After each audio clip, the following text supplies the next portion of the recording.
मध्य भारत के कैमूर पर्वत श्रृंखला के रीवा के पठार में बनी घाटियों पर स्थित एक अनदेखा और सुदूर किला, जिसकी अपनी है एक ऐतिहासिक विरासत और खासियत। तमसा और उसकी सहायक नदियों द्वारा बनाए गए मध्य भारत के कुछ सबसे ऊंचे और बड़े जलप्रपात जो कि बनाते हैं इस जगह को बहुत खास। इस जगह पर स्थानीय लोगों के अलावा बहुत ही कम लोग पहुंचते हैं। आज हम जाएंगे मध्य भारत के एक ऐसे क्षेत्र में जो प्रकृति और इतिहास का एक अनछुआ पन्ना है, और हम पहुंचेंगे एक ऐसे स्थान पर जो कि है इतिहास और प्रकृति का अनमोल संगम, रीवा के पठार पर मौजूद केवटी किला और जलप्रपात का समूह।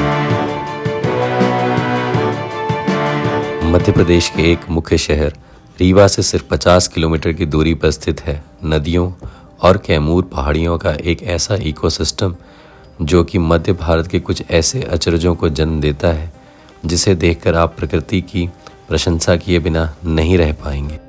सबसे पहले हम चलते हैं केवटी जलप्रपात पर, जो कि तमसा नदी की एक ट्रिब्यूटरी या सहायक नदी महाना पर है। अभी हम जहाँ पर खड़े हैं वहाँ महाना नदी के आसपास के कई जल स्रोत आकर महाना नदी में मिल जाते हैं, जिसकी वजह से इसका आकार काफ़ी विकराल हो जाता है और यहाँ पे वाटर डिस्चार्ज भी बहुत ज़्यादा होता है। यह पानी का प्रवाह जब लगभग 130 मीटर सीधे नीचे गिरता है तो बनाता है भारत का 24वां सबसे ऊंचा जलप्रपात, जिसे केवटी फॉल्स के नाम से जाना जाता है।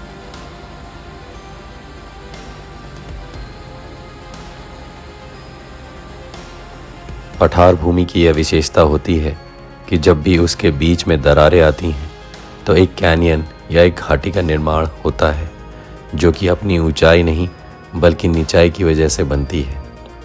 अभी आप मेरे सामने जो रीवा के पठार पर मौजूद कैनियन या घाटी देख रहे हैं, उसके बीच से महाना नदी बहती है, जो कि आगे जाकर तमसा नदी में मिल जाती है। कभी इसी स्थान पर खड़े होकर एक राजा ने सोचा होगा कि क्यों ना यहाँ एक किले का निर्माण कराया जाए, जो कि न सिर्फ दो तरफ से घाटियों से घिरे होने के कारण सुरक्षित रहेगा, बल्कि इस प्राकृतिक खूबसूरती की वजह से उसमें 4 चांद लग जाएंगे।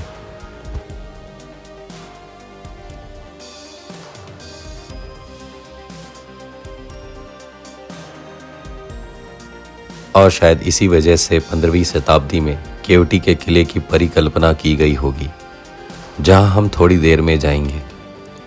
पर उससे पहले मैं आपको केवटी जलप्रपात के और नज़दीक लेकर चलता हूँ, ताकि आप इसकी खूबसूरती और करीब से देख सकें। हाँ, मैं आपसे एक बात ज़रूर कहना चाहूँगा कि जब भी आप ऐसे स्थान पर आएँ, और ख़ास तौर पे अगर बरसात के मौसम में, तो हमेशा ध्यान रखें कि यहाँ पर हमेशा फ्लैश फ्लड्स का खतरा रहता है। इसका मतलब कि कभी भी अचानक पानी का प्रवाह बढ़ सकता है। इसलिए इस बात का ज़रूर ध्यान रखें कि आप वाटर बॉडी या फिर जलप्रपात के बहुत नज़दीक ना जाएं, या फिर ऐसे स्थान पर ही खड़े रहें जहां से आप तुरंत वापस लौट सकें। हमने इसको फिल्माने के पहले सेफ्टी का पूरा ध्यान रखा और लोकल अथॉरिटी से वाटर डिस्चार्ज का इन्फॉर्मेशन लेकर ही नज़दीक पहुँचे।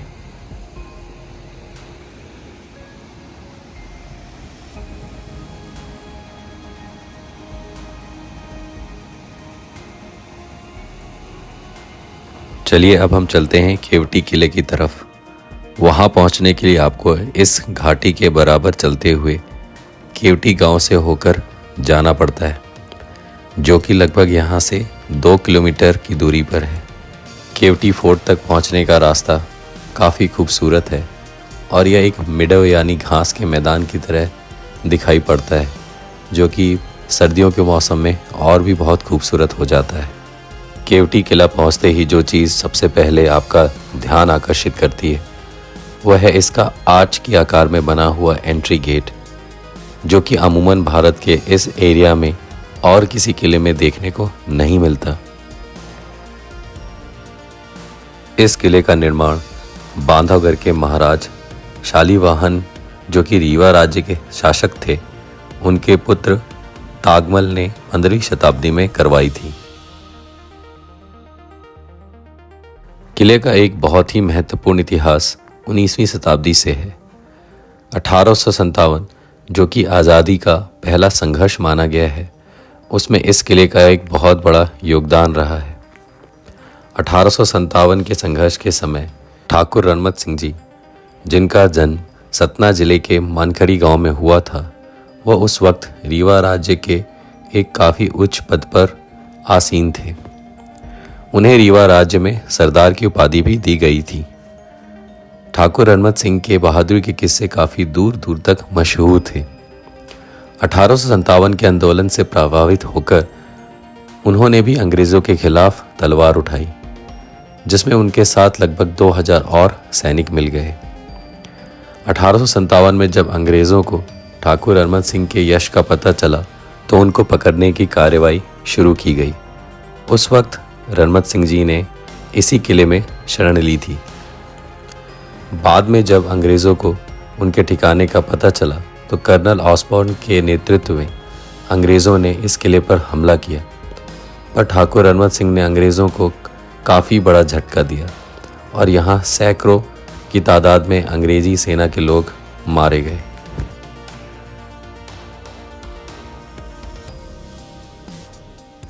सामरिक दृष्टि से इसलिए यह किला बहुत ही महत्वपूर्ण था। आप देख सकते हैं कि इस किले को एक तरीके से लंबाई में बनाया गया है, जो कि बगल में लगे हुए कैनन या घाटी के बराबर चलती रहती है।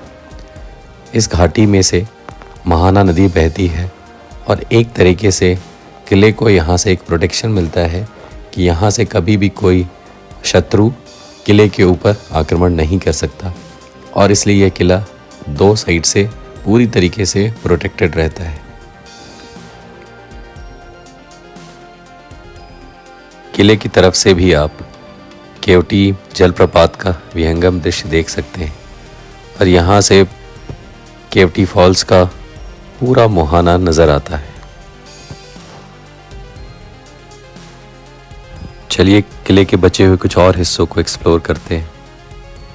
थोड़ा आगे जाने के बाद हमें नीचे की ओर जाने का एक रास्ता नज़र आया, जहाँ से ऐसा लगता है कि ये नीचे महाना नदी तक जाने का रास्ता हो सकता है, लेकिन क्योंकि यहाँ पे काफ़ी मात्रा में पेड़ पौधे उगे हुए थे इसलिए हम आगे वहाँ नहीं गए। किले के बीचों बीच हमें एक पत्थर के व्हील की तरह एक सामग्री नज़र आई और उसके चारों तरफ एक सर्कल बना हुआ था। हमें पहले लगा कि शायद यह कोई अन्न या फिर गेहूं वगैरह पीसने के लिए हो सकता है ये चीज़, लेकिन फिर हमें पता चला कि किले की दीवारों में ईंटें या फिर जो अलग सामग्री उनको जोड़ने के लिए जो भी एक मिक्स तैयार किया जाता था, उसको आपस में मिलाने के लिए यह इस्तेमाल किया जाता था। इसके बाद किले के जो कुछ बचे हुए हिस्से हैं, जो कि अंदरूनी हिस्से हैं, वो आपको मैं दिखाता हूँ। तो यहाँ किले का सिर्फ एक छोटा सा ही एरिया अवेलेबल है जहाँ पर छत जिसकी बाकी है, और वहाँ भी रख रखाव बहुत अच्छे तरीके से तो नहीं है। कुछ एरियाज़ को देखकर लगता है कि शायद यहाँ पे रिस्टोरेशन का कुछ एफर्ट्स किया गया था, लेकिन बहुत ही ज़्यादा उस पर ध्यान नहीं दिया गया। तो आप देख सकते हैं ये जो एक तरह से ओपन सेंट्रल हॉल है, वहाँ चारों तरफ घास और पत्तियाँ उगी हुई हैं, वीड्स की भंडार है, और बाकी ज़्यादा कुछ यहाँ देखने के लिए है नहीं। घाटी की तरफ से कुछ बहुत सारे यहाँ पे छोटे छोटे से कमरे बने हुए हैं, जो कि शायद उस समय लोगों को रहने की ही जगह होती होगी। और यहाँ से कई ऐसे झरोखे हैं जहाँ से आप पीछे की ओर मौजूद किले के हिस्से को देख सकते हैं, और जिसके बाद आगे का जो कैनियन या घाटी वाला हिस्सा है वो शुरू होता है। यहाँ जाते वक्त हमें एक चीज़ ज़रूर, जिस चीज़ का हमें थोड़ा दुख रहा कि इसका मेंटेनेंस बहुत ही अच्छे तरीके से नहीं किया जा रहा है। इतनी खूबसूरत जगह पर मौजूद यह किला और इसका इतना सामरिक इम्पोर्टेंस होने के बावजूद इसके रख रखाव पर ध्यान नहीं दिया जा रहा है। स्पॉटलाइट की विनती सरकार से ये रहेगी कि ASI के द्वारा या फिर स्टेट गवर्नमेंट के द्वारा इसका रख रखाव अच्छे तरीके से करना चाहिए। तो चलिए आगे बढ़ते हैं। इस किले को देखकर और ख़ास तौर पे जिस जगह पे ये मौजूद है उसकी खूबसूरती को देखकर हम आगे बढ़ निकले।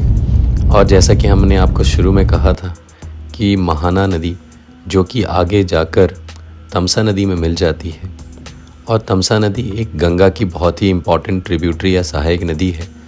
ये भी जाकर आगे प्रयागराज में ही गंगा में मिलती है, लेकिन लगभग जो संगम है यमुना गंगा का उससे लगभग 30 किलोमीटर की दूरी पर। और वहाँ जाते जाते जैसा कि मैंने कहा कि इस रीवा के पठार में कई इकोसिस्टम का निर्माण करते हुए जाती हैं ये नदियाँ।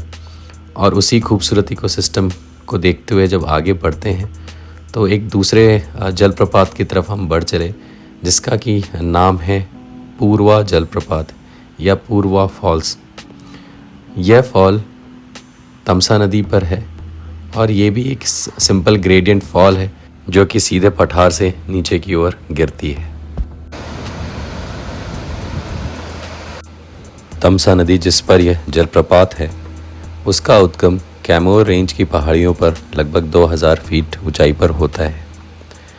इस नदी का उद्गम जिस स्थान पर होता है उस स्थान पर एक कुंड है जिस कुंड का नाम है तमस कुंड। तमसा नदी सतना और रीवा होते हुए उत्तर प्रदेश चली जाती है, जहां इसका संगम सिरसा में गंगा के साथ होता है, जो कि प्रयागराज से लगभग 30 किलोमीटर की दूरी पर मौजूद है। भारत देश की हिस्टोरिकल और ज्योग्राफिकल विविधता इतनी ज़्यादा है कि आप जहाँ भी जाएंगे आपको इस तरीके के नगीने देखने को मिलेंगे। रीवा का पठार जो कि अपने साथ बहुत सारे ऐसे छुपे हुए रहस्यों को लेकर आता है जिसे शायद जो लोग इस जगह के नहीं रहने वाले उन्हें नहीं पता होगा। अभी तो इसका बहुत ही छोटा सा हिस्सा ही एक्सप्लोर किया है, लेकिन अगर आप देखेंगे तो यहाँ पर जंगल, जलप्रपात, किले और बाकी बहुत सारी ऐसी जगह हैं जिसके बारे में बाहर की दुनिया के लोगों को बहुत ज़्यादा जानकारी नहीं। इम्पॉर्टेंट ये है कि ऐसी जगहों को एक्सप्लोर करते रहना और वहाँ पर पहुँचना और उसके इतिहास और उसके भूगोल को भी साथ ही साथ में जानना। इसी के साथ हम आपसे विदा लेते हैं, लेकिन जाने से पहले हम 2 लोगों का शुक्रिया ज़रूर करना चाहेंगे। रीवा जोन के सीनियर फॉरेस्ट ऑफिसर श्री गौरव सक्सेना जी का और एजुकेशनलिस्ट मोहन नागवानी जी का, जिनकी वजह से हम ये एपिसोड पूरा कर पाए।